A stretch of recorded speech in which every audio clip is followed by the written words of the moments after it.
சேலத்தில் இருக்கக்கூடிய முருகன் சிலை தான் நம்முடைய தமிழ்நாட்டிலே இருக்கக்கூடிய மிக உயரமான சிலைகளில் ஒரு சிலையாக வந்து இருந்தது. ஸோ இப்படி இருக்கும்போது இன்றைக்கி புதுசாக இன்னொரு சிலையை வந்து கட்டியிருக்காங்க. எங்கே அப்படின்னா நம்ம வேலூர் மாவட்டத்தில் தான் வந்து கட்டியிருக்காங்க. இங்கே இந்த சேலத்தில் இருக்கக்கூடிய இந்த சிலையை கம்பேர் பண்ணும்போது சற்று உயரம் குறைவான ஒரு சிலையாக தான் வந்து கட்டியிருக்காங்க. 92 அடி, அதாவது தமிழ்நாட்டிலேயே 2வது மிக உயரமான ஒரு சிலை முருகர் சிலை அப்படின்ற ஒரு பேரை பார்த்தீங்கன்னா இது வாங்கியிருக்கு. ஃபஸ்ட்டு அந்த முருகர், 2வது இந்த முருகர். ஃபஸ்ட்டு அதாவது வேர்ல்டுலேயே மிக உயரமான சிலை எங்கே இருக்குது அப்படின்னா அது வந்து மலேசியாவில் இருக்குது. அடுத்தடுத்த பிளேஸ் இது 3வது, சேலம் 2வது அப்படின்ற பேரை பார்த்தீங்கன்னா வாங்கியிருக்கு. நீங்கள் வந்து முருகர் சிலையை கட்டணும்னு சொல்லிட்டு வந்து முடிவு பண்ணிட்டீங்க.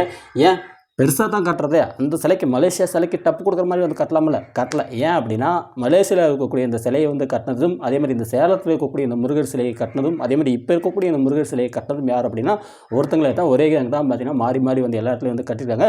கண்டிப்பாக இவங்களை வந்து நம்ம வந்து பாராட்டே தரணும், அவர்களுக்கு நம்முடைய வாழ்த்துக்களை வந்து தெரிவிச்சுக்கலாம். அதே மாதிரி நாளைக்கு கும்பாபிஷேகம் அப்படின்ற பார்த்தீங்கன்னா வேலூரில் இருக்கக்கூடிய முருகர் சிலைக்கு வந்து நடக்க இருக்கனால கண்டிப்பாக எல்லாரும் வந்து கலந்துக்குங்க. நன்றிகள்.